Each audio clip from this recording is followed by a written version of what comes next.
नमस्कार,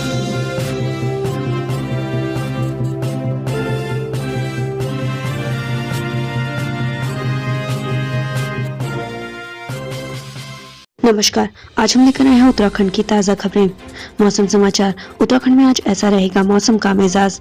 उत्तराखंड में आज भी मौसम शुष्क बना रहेगा। मौसम विभाग की माने तो आज मुख्यतः आसमान साफ रहेगा, जिससे लोग दिन के समय गर्मी का एहसास करेंगे। मौसम विज्ञान केंद्र देहरादून के मुताबिक आज प्रदेश के पहाड़ी और मैदानी जिलों में मौसम शुष्क बना रहेगा, साथ ही आसमान साफ रहेगा, जिससे तापमान में बढ़ोतरी हो सकती है। वहीं तापमान की बात करें तो अधिकतम तापमान 35 डिग्री सेल्सियस व न्यूनतम तापमान 15 डिग्री सेल्सियस के आसपास रहेगा। ऐसे में लोगों को उमस और गर्मी का सामना करना होगा। अब बात करते हैं डीजल पेट्रोल के दामों की। देहरादून में बढ़े पेट्रोल और डीजल के दाम, जानिए अन्य जगहों के रेट। देहरादून की बात करें तो कल पेट्रोल के दाम थे 89 रुपए 32 पैसे, वहीं आज के दाम है 89 रुपए 43 पैसे। डीजल की बात करें तो कल डीजल के दाम थे 81 रुपए 43 पैसे, वहीं आज के दाम है 81 रुपए 56 पैसे। हरिद्वार की बात करें तो कल हरिद्वार में पेट्रोल के दाम थे 88 रुपए 76 पैसे, वहीं आज के दाम है 88 रुपए 97 पैसे। डीजल की बात करें तो कल डीजल के दाम थे 80 रुपए 83 पैसे, वहीं आज के दाम है 80 रुपए 88 पैसे। हल्द्वानी में कल पेट्रोल के दाम थे 88 रुपए 86 पैसे, यही आज के भी हैं। डीजल की बात करें तो कल डीजल के दाम थे 80 रुपए 96 पैसे, यही आज के भी हैं। जानिए आज देश और प्रदेश में क्या कुछ रहेगा खास। शोपियां में 3 आतंकी ढेर, अनंतनाग में मुठभेड़ जारी। जम्मू कश्मीर के शोपियां जिले के हादीपोरा में सुरक्षा बलों के साथ मुठभेड़ में 3 आतंकी ढेर हो गए हैं, वहीं 2 जवान घायल हो गए हैं, जिसमें एक को इलाज के लिए अस्पताल ले जाया गया है। देश भर में टीका उत्सव। प्रधानमंत्री नरेंद्र मोदी के आह्वान पर आज से 14 अप्रैल तक देश भर में मनाया जाएगा टीका उत्सव। देश भर में विशेष अभियान चलाकर ज्यादा से ज्यादा योग्य लोगों को वैक्सीनेट किया जाएगा। प्रदेश में भी टीका उत्सव। प्रदेश में भी 11 से 14 अप्रैल तक मनाया जाएगा टीका उत्सव। इस दौरान राज्य में कोरोना जांच में तेजी लाने, अधिक से अधिक लोगों को जांच कराने, टीकाकरण अभियान को और तेज करने और जागरूकता को बढ़ाए जाने पर काम किया जाएगा। देहरादून में लगने लगा नाइट कर्फ्यू।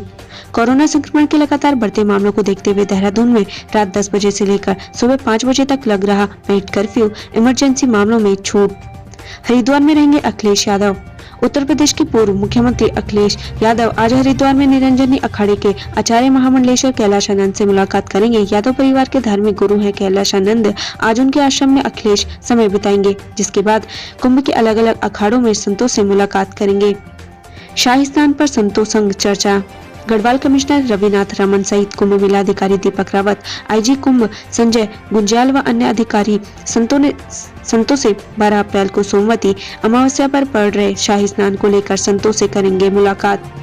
रामनगर आगरा पूजा स्पेशल ट्रेन।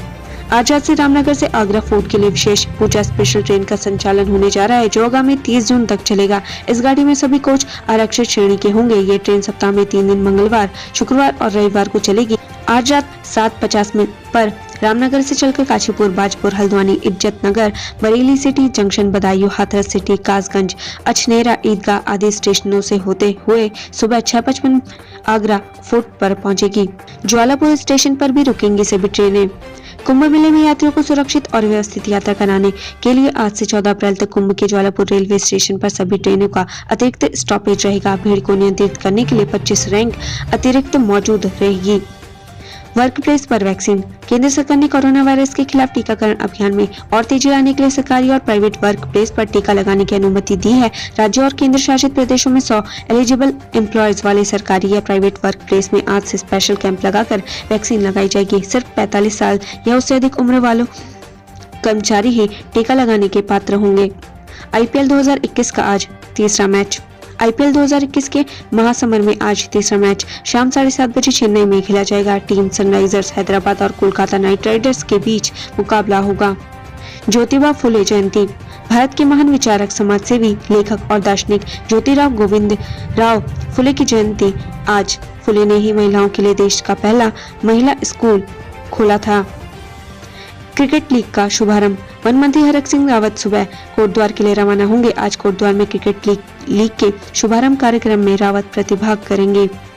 Breaking news. शाही स्नान के लिए हरिद्वार पहुंचे नेपाल के अंतिम राजा ज्ञानेंद्र काली मंदिर में कर रहे हैं पूजा अर्चना।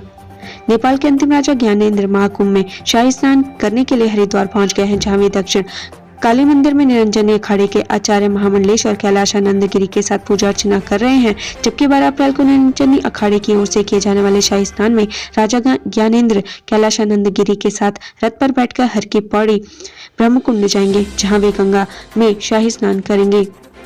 गढ़वाली साहित्य के पुरोधा पुष्कर कंडारी का निधन, रुद्रप्रयाग जिला संगठन में निभाई थी अहम भूमिका।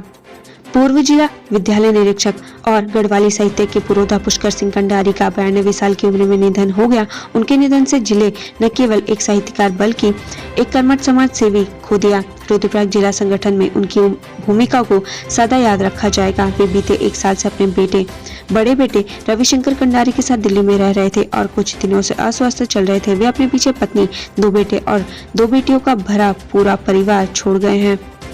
बंशीधर भगत ने जीता किसानों का भरोसा, बोले गेहूं खरीद में कोताही बरतने वालों के खिलाफ होगी कार्रवाई। कृषि कानूनों के विरोध के बीच कैबिनेट मंत्री बंशीधर भगत ने किसानों की समस्याओं को दूर किए जाने की बात कहकर उनका भरोसा जीतने का काम किया है। उन्होंने कहा कि किसानों की समस्याओं को हर संभव दूर करने की कोशिश की जाएगी। साथ ही कहा कि गेहूं की खरीद और भुगतान में किसी भी तरह से किसानों को परेशान करने और कोताही बरतने वाले व्यक्ति के खिलाफ FIR दर्ज कराई जाएगी। सीएम तीरथ ने टूरिज्म प्लान तैयार करने के लिए अधिकारियों को दिए निर्देश। मुख्यमंत्री तीरथ सिंह रावत ने पर्यटन विभाग की समीक्षा बैठक ली। इस दौरान उन्होंने कोविड-19 गाइडलाइन का पालन करते हुए साहसिक पर्यटन की गतिविधियों को विस्तार करने के निर्देश दिए हैं। ब्रिटिशकालीन भाप रेल इंजन कुमाऊं टाइगर का बना धरोहर काठगोदाम स्टेशन की बढ़ाएगा शान। ब्रिटिशकालीन सन 1826 के भाप के रेल इंजन को काठगोदाम स्टेशन पर धरोहर के रूप में संजोया गया है। यह ट्रेन काठगोदाम से बरेली और लखनऊ के बीच में चला करती थी। देवप्रयाग से नेपाल के जनकपुर जाएगी भगवान राम की बारात, तैयारियां तेज। पर्यटन मंत्री सतपाल महाराज ने बताया कि हिंदुओं के आराध्य भगवान राम के विवाह के अवसर पर देवप्रयाग स्थित रघुनाथ मंदिर से डोली नेपाल के जनकपुर जाएगी। भगवान राम की बारात में उत्तराखंड के देवप्रयाग से नेपाल के जनकपुर के बीच पड़ने वाले स्थानों में सब लोग शामिल होंगे। सीएम ने की आजादी का अमृत महोत्सव कार्यक्रम की समीक्षा, दिए ये दिशा निर्देश।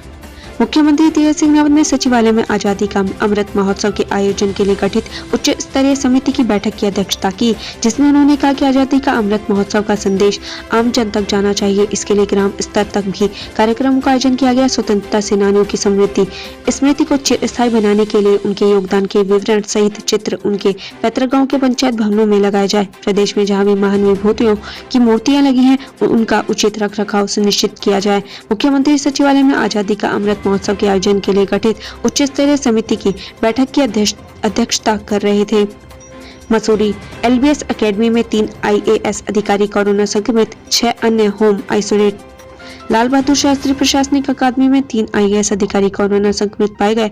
इनमें से एक IAS अधिकारी डिप्टी डायरेक्टर लाल बहादुर शास्त्री अकादमी है। वहीं 2 IAS ऑफिसर महाराष्ट्र से मसूरी अकादमी में इंडक्शन ट्रेनिंग के लिए आए थे। तीनों अधिकारियों को अकादमी परिसर स्थित आइसोलेशन वार्ड में भर्ती किया गया है। देवस्थानम बोर्ड के फैसले पर सुब्रमण्यम स्वामी ने जताई खुशी, कांग्रेस ने साधा निशाना। मुख्यमंत्री तीरथ सिंह रावत कैबिनेट ने गैरसैंण को कमिश्नरी बनाए जाने की पिछली सरकार का फैसला वापस ले लिया है। इसके साथ ही मुख्यमंत्री तीरथ सिंह रावत ने 51 मंदिरों को देवस्थानम बोर्ड से बाहर करने की बात की है, जिसके बाद से ही मंदिरों से जुड़े तीर्थ पुरोहित काफी खुश नजर आ रहे हैं। वहीं इस बोर्ड के खिलाफ कानूनी लड़ रहे भाजपा सांसद सुब्रमण्यम स्वामी ने इसे लेकर खुशी जताई है। बात अगर मुख्य विपक्षी पार्टी कांग्रेस की करे तो उसका कहना है कि देवस्थानम बोर्ड को भी हटाने की जरूरत है। राज्य के सबसे बड़े मेडिकल संस्थान में खत्म हुई corona vaccine, Doon medical college से वापस लौटे लोग। कोरोना वैक्सीन की उपलब्धता के लिहाज से अब दून मेडिकल कॉलेज पूरी तरीके से असहाय नजर आ रहा है। स्थिति ये है कि शनिवार दिन में ही दून मेडिकल कॉलेज से वैक्सीन पूरी तरीके से खत्म हो गई। उत्तराखंड बिजली उपभोक्ताओं को लग सकता है करारा झटका, 16% तक बढ़ सकते हैं दाम। उत्तराखंड विद्युत नियामक आयोग अप्रैल महीने के अंत तक बिजली की नई दरों का प्रस्ताव पारित करेगा, लेकिन राज्य में बिजली की नई दरें 1 अप्रैल से ही लागू की जाएगी। इसके लिए आयोग ने कवायद तेज कर दी है और इस बार ऊर्जा के तीनों निगमों ने बिजली की दरों में करीब 16.5% बढ़ोतरी का प्रस्ताव आयोग को भेजा था, जिसके बाद से इस प्रस्ताव के मद्देनजर नियामक आयोग जनता से राय ले रहा है। इसी क्रम में देहरादून स्थित नियामक आयोग मुख्यालय पर जन सुनवाई की गई। स्वास्थ्य विभाग पर मास्क घोटाले का आरोप, आप नेता रविंद्र जुगरान ने सरकार पर साधा निशाना। कोरोना काल में स्वास्थ्य विभाग ने मास्क को बाजार भाव से 3 गुना रेट पर खरीदा, जिसके बाद भाजपा के विधायक खजानदास ने खुद मुख्यमंत्री के सामने ही कई गंभीर सवाल उठाए। उठाते हुए भ्रष्टाचार होने के संकेत दिए हैं। ऐसे में आम आदमी पार्टी ने भी मास्क घोटाले को शर्मनाक बताते हुए भाजपा सरकार पर जमकर निशाना साधा है। मसूरी में खाई में गिरी कार, 3 युवक गंभीर रूप से घायल। टिहरी बाईपास पर वुड स्टॉक स्कूल के पास देर रात को एक कार अनियंत्रित होकर गहरी खाई में जा गिरी। हादसे में 3 लोग गंभीर रूप से घायल हो गए। घटना की सूचना पर पहुंची पुलिस ने रेस्क्यू कर घायलों को खाई से बाहर निकाला और नजदीकी अस्पताल पहुंचाया, लेकिन उनकी गंभीर हालत को देखते हुए डॉक्टरों ने देहरादून हायर सेंटर रेफर कर। बागेश्वर, जंगलों में लगी भयावह आग, मॉक ड्रिल खेल रहा वन विभाग। जिले में लगातार बढ़ रही वनाग्नि की घटनाओं की रोकथाम के लिए वन विभाग ने मॉक ड्रिल किया। यह अलग बात है कि कई महीनों से बागेश्वर जनपद के जंगल धू कर चल रहे हैं, लेकिन विभाग अभी भी मॉक ड्रिल खेलने में लगा हुआ है। पुलिस परिवार की महिलाओं को मशरूम उत्पादन से आत्मनिर्भर बनाने की पहल। पुलिस परिवार की महिलाओं को आत्मनिर्भर बनाने की पहल की जा रही है। अल्मोड़ा पुलिस कार्यालय में तैनात आरक्षी हेमा ऐठानी ने खाली पड़े सरकारी भवन में ऑफ सीजन में मशरूम का सफल उत्पादन कर दिखाया है। नाइट कर्फ्यू कितना सफल, दून वासियों ने दिया प्रशासन का साथ, सफल रहा पहले दिन का नाइट कर्फ्यू। देहरादून में कोरोना के बढ़ते केसों को देखते हुए रात 10 बजे से सुबह 5 बजे तक नाइट कर्फ्यू लगाया गया। पहले दिन पुलिस मुस्तैदी के साथ सड़कों पर डटी रही, वहीं काफी लोग नियमों का पालन करते हुए दिखे। हालांकि कुछ लोग नियमों को ठेंगा दिखाते नजर आए। शिक्षा मंत्री की अध्यक्षता में कोर कमेटी की बैठक, बदलाव पर हुई चर्चा। राजधानी में शिक्षा नीति की गुणवत्ता को बेहतर बनाने के लिए विचार किया गया। इसी कड़ी में नई शिक्षा नीति 2020 के क्रियान्वयन के लिए कोर कमेटी के सदस्यों के साथ बैठक आयोजित की गई। जन समस्याओं का समाधान सरकार की प्राथमिकता, सीएम तीरथ सिंह रावत।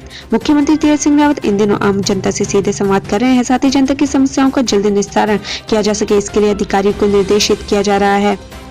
धधकते जंगलों की तपिश से तेजी से पिघल रहे ग्लेशियर, डरावना हो सकता है अंजाम।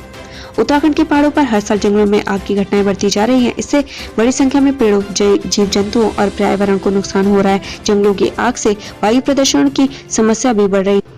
वैज्ञानिक आग के धुएं और गर्मी से पर्यावरण व हिमालय ग्लेशियरों के नुकसान की संभावना जता रहे हैं। पहाड़ी क्षेत्रों के जंगलों में लगी आग का उच्च हिमालय क्षेत्रों तक भी असर पड़ता है। वैज्ञानिकों के अनुसार आग लगने से पर्यावरण में काले कार्बन की मात्रा बढ़ जाती है। इससे तापमान में बढ़ोतरी होती है, जिससे ग्लेशियर्स तेजी से पिघलने लगते हैं। कोटद्वार, गुलदार के हमले से 3 साल की बच्ची की मौत। इस घटना के बाद पूरे गाँव में दहशत का माहौल है। वन विभाग ने भी इलाके में गश्त बढ़ा दी है। देहरादून से पुलिस ने शातिर बदमाश जितेंद्र रावत को 5 साथियों के साथ किया गिरफ्तार। जितेंद्र रावत पहले भी कई मामलों में जेल जा चुका है। हाल में ही वो हत्या के एक मामले में जमानत पर जेल से बाहर आया था। पुलिस ने सभी आरोपियों को कोर्ट में पेश कर जेल भेज दिया है। अब मनचाही जगह पर कोरोना संक्रमित का दाह संस्कार कर सकेंगे परिजन, आदेश जारी। अब कोरोना संक्रमित मरीज के परिजन अपनी मनचाही जगह पर दाह संस्कार कर सकेंगे, इसके लिए आदेश जारी कर दिए गए हैं। 7 पीढ़ियों और 137 सालों का गवाह है लकड़ी का ये मकान, आज भी मजबूती बरकरार।